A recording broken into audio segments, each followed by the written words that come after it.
Hi, everyone, and welcome to the Sales Leadership Awakening podcast. I'm Colleen Stanley, and joining me today is my co-host, Steven Rosen. Hello, Steven. Hello, Colleen. How you doing? Good, and once again, we're to tackle the age-old issue of bridging the knowing and doing gap. So I know we've been very fortunate again. We've got a great guest, so I'll turn it over to you to make that introduction. Well, thank you. And I'm very excited today that we have Ryan Thomas, who is VP of Americas for Elastic, which is a high-flying company, to be our guest on the Sales Leadership Awakening podcast. Ryan, thanks for joining us. Can you share with our audience a little bit about yourself, a little bit about your team, and of course, your company, which has been experiencing incredible growth and is a really exciting organization to be part of and to lead? Absolutely. Well, first of all, thanks for the opportunity to join you. Starting with a little bit about myself, I have a 29-year career in sales and all in technology sales. I have spent the last 22 years leading sales teams across a number of different companies like Citrix, Red Hat, many great technology companies, EMC, and I've recently joined Elastic. Well, I say recently, about 2.5 years ago. Today, I run the Americas for Elastic, and that consists of our teams in the US, Canada, and Latin America. We've got roughly 400 people in our go-to-market team, inclusive of our sales reps, our solutions architects, and various other roles within the go-to-market. Pretty big team to lead. Ryan, we'll direct the question to what we call our signature question.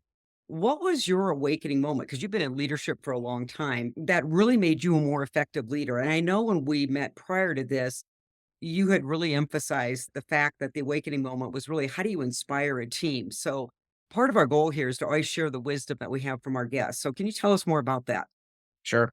I would say it's a great question. Early in my career, as a leader, I tended to focus quite a bit on what's the strategy? How do we attack the market? What are the things we need to do?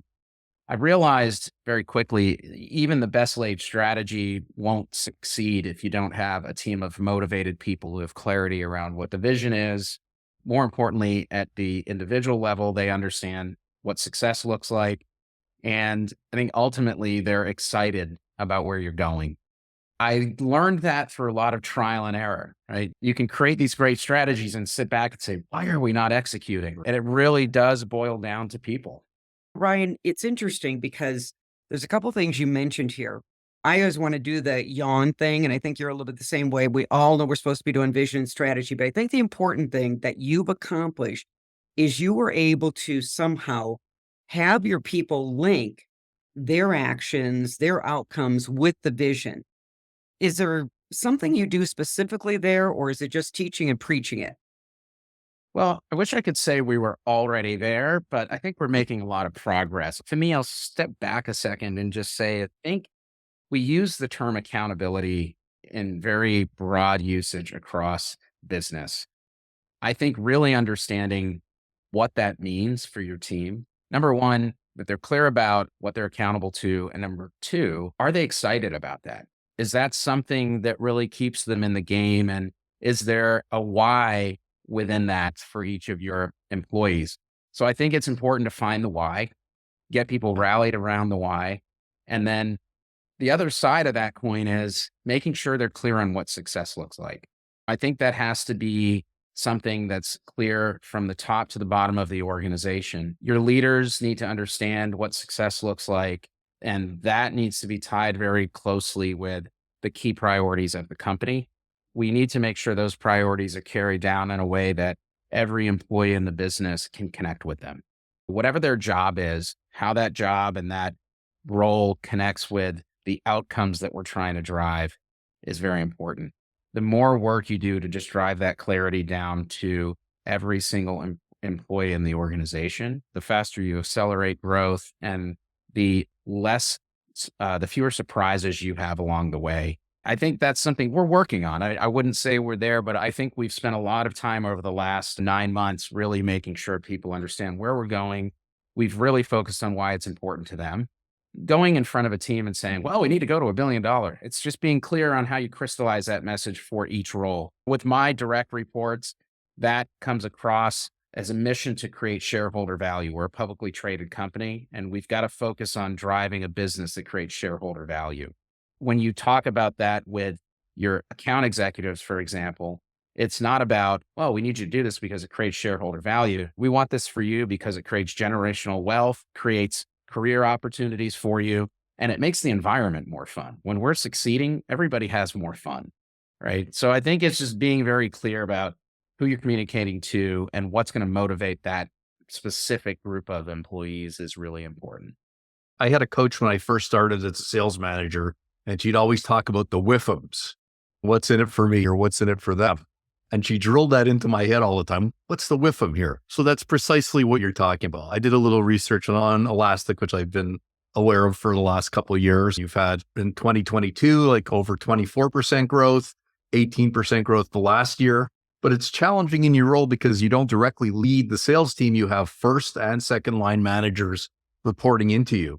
I guess if you can help other folks who are in that situation, my question is, what soft skills and what hard skills have you found to be most effective to help your sales managers create that highly motivated team? I know some of it exudes from you, but they've got to do the work too, right? How are you helping them do it? What skills are critical? Well, I'll start with the first line because the first line leaders are the most important leaders in the company. Frankly, I think they have the hardest job in the company. They're being put right in the center of your go-to-market strategy and sales.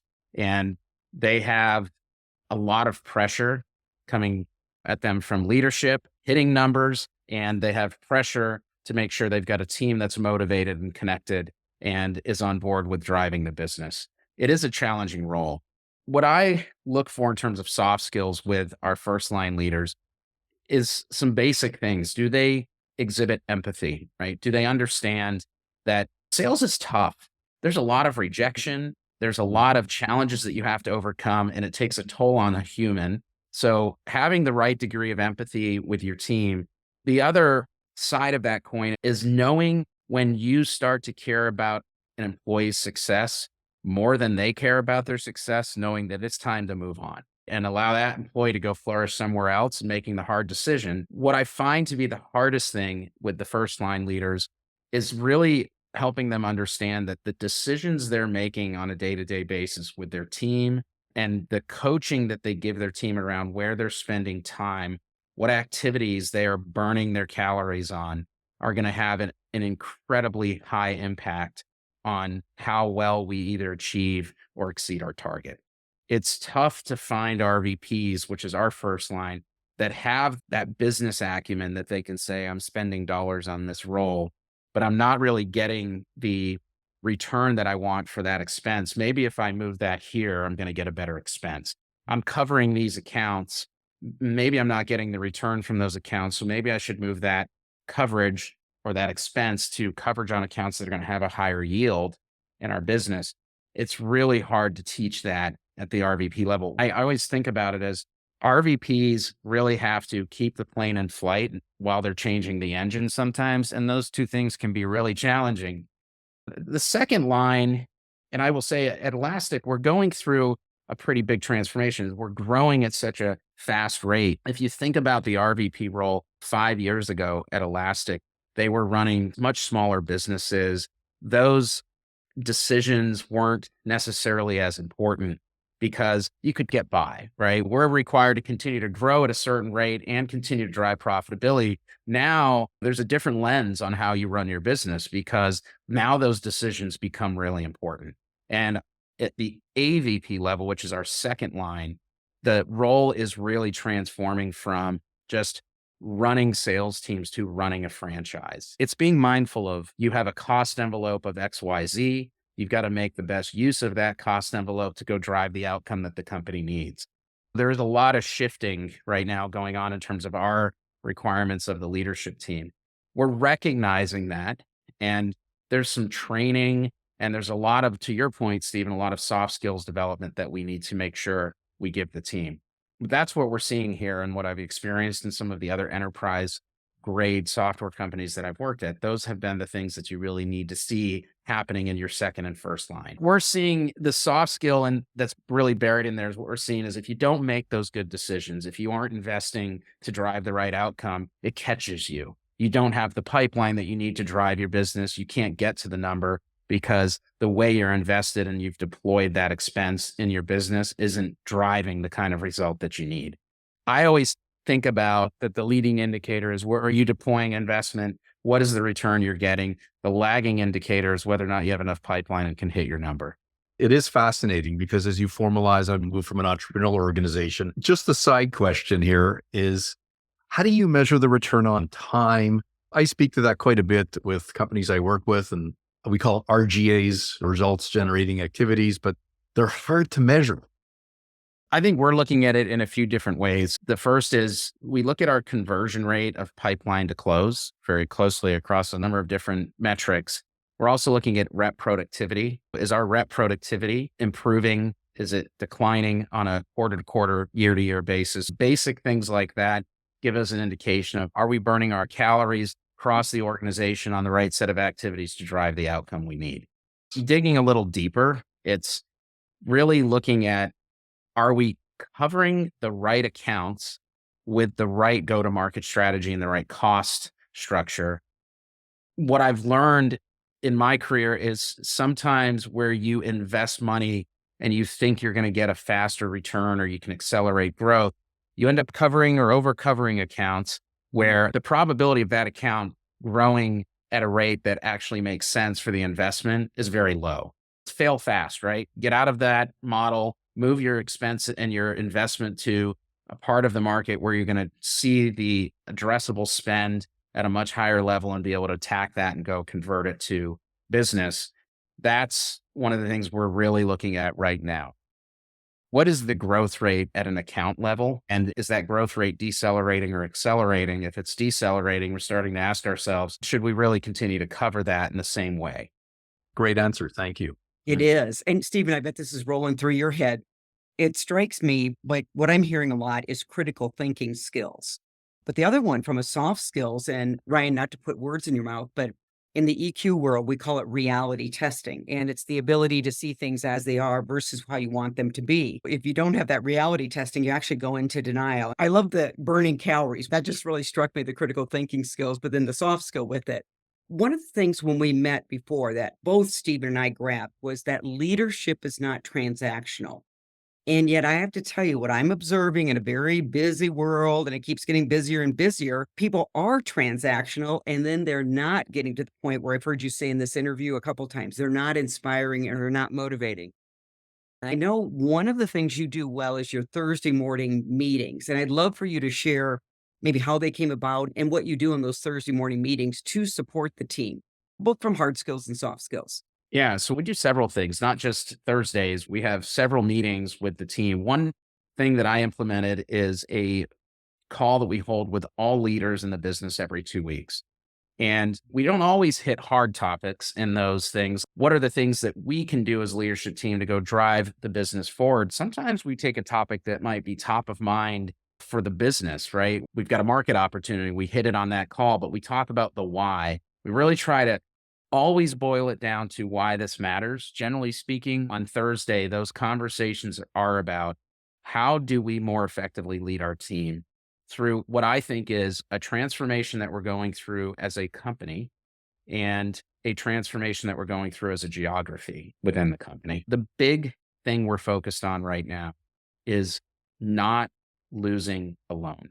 We're really trying to encourage leaders in the business to embrace the network of leaders around them, right? So they're peers, but also when you are thinking about building your go-to-market, working with the other supporting organizations within Elastic to make sure that you're looking at every opportunity through the right lens and we're doing the right thing for our customers. So there's a lot of focus on customer first, making sure that we are doing things that help our customers win, so on and so forth. That's a lot of the focus on the Thursday call.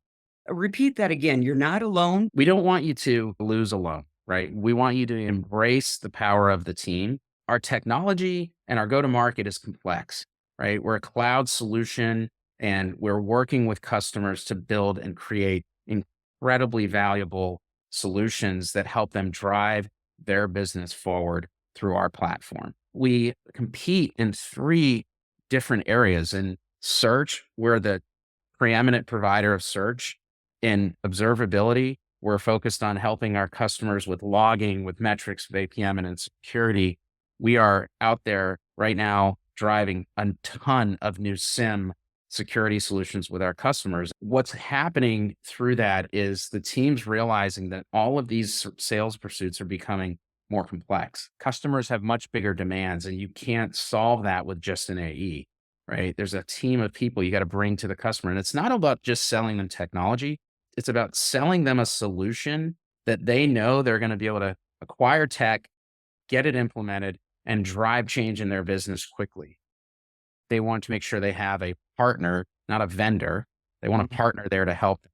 We're really trying to focus on the customer first mindset, which should drive a lot of behavior internally about how we think about working with our customers.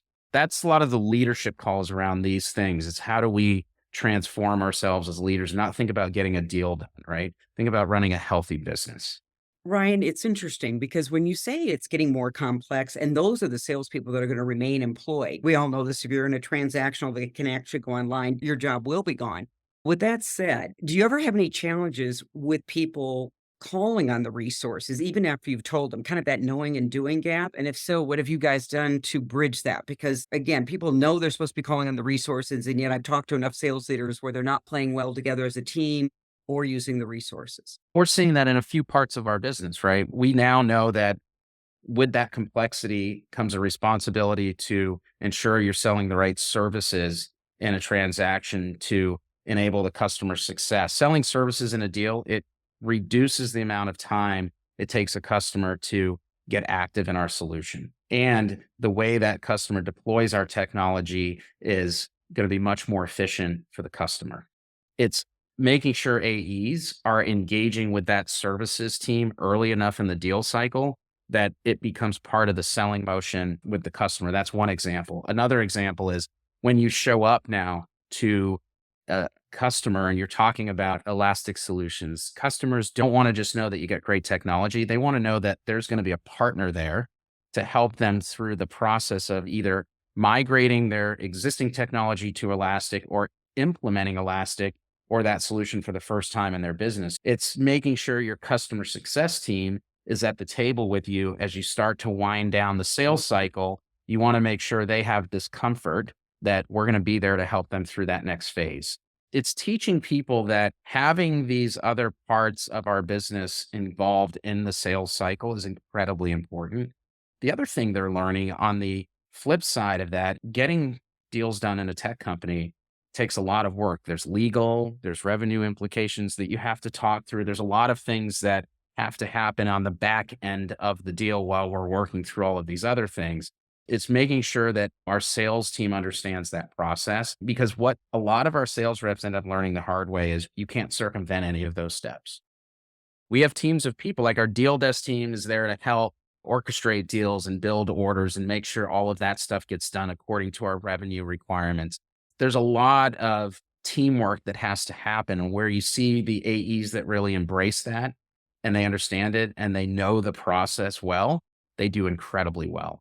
Where we see people stumble is when they try to circumvent all of these things and just do it all themselves, and then they end up dropping a deal at the end of the quarter. It's fascinating. And I know you're in a highly competitive space in terms of cloud-based services. It's fast-paced. And you talked about one concept before, and also you mentioned it today, and I don't want to let it go because I think the term is very insightful.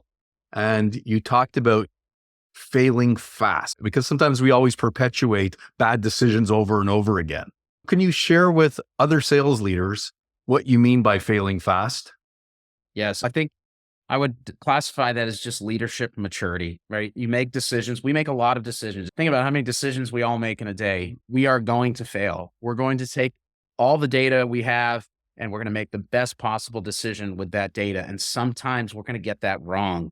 That can be related to an individual on the team. It could be related to a strategy decision that you made. It could be related to, hey, we thought this partner was going to be great for us and it was going to help us fill a gap, and it's not. We've made all this investment.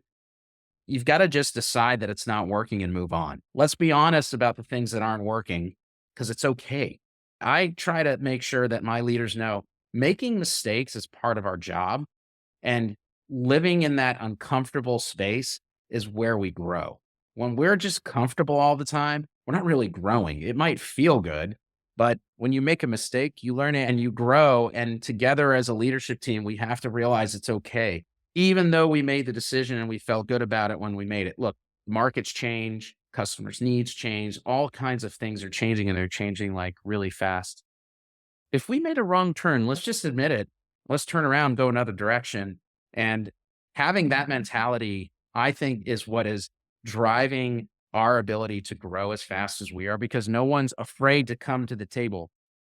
Like I always say to my leaders, my philosophy on leadership is I want to give you all the tools and all the support and be an empathetic leader. But at some point, if you can't get the job done, then I'm going to make a change. I think it's people understanding that this is a safe environment encourages that fail fast mindset. I think in a lot of organizations, even some I've worked in, you don't want to fail because it's like, oh, I failed and the axe is coming. And you don't want that. And I don't want people to feel like they can't fail. We want them to know that it's okay to fail as long as we recover and we do the right thing. I think that's the important part because people are going to fail. I always think there's always going to be issues in businesses.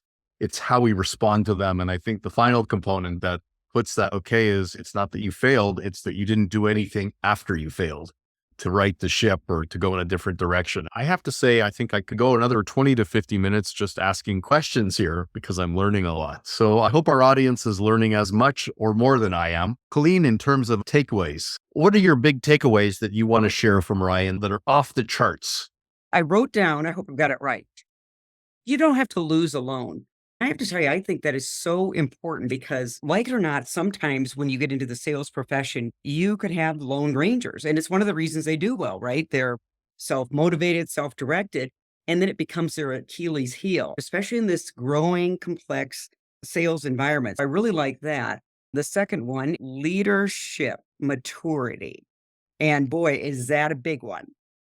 I think back in my 30s when I was in my first leadership role, and thank God I didn't have bosses that fired me because I was well intended, but bull in a china shop trying to push things through. I don't even know if I cared about your why. I'm a kind person, but my attachment to the goal was greater than sometimes bringing my empathy to that as well.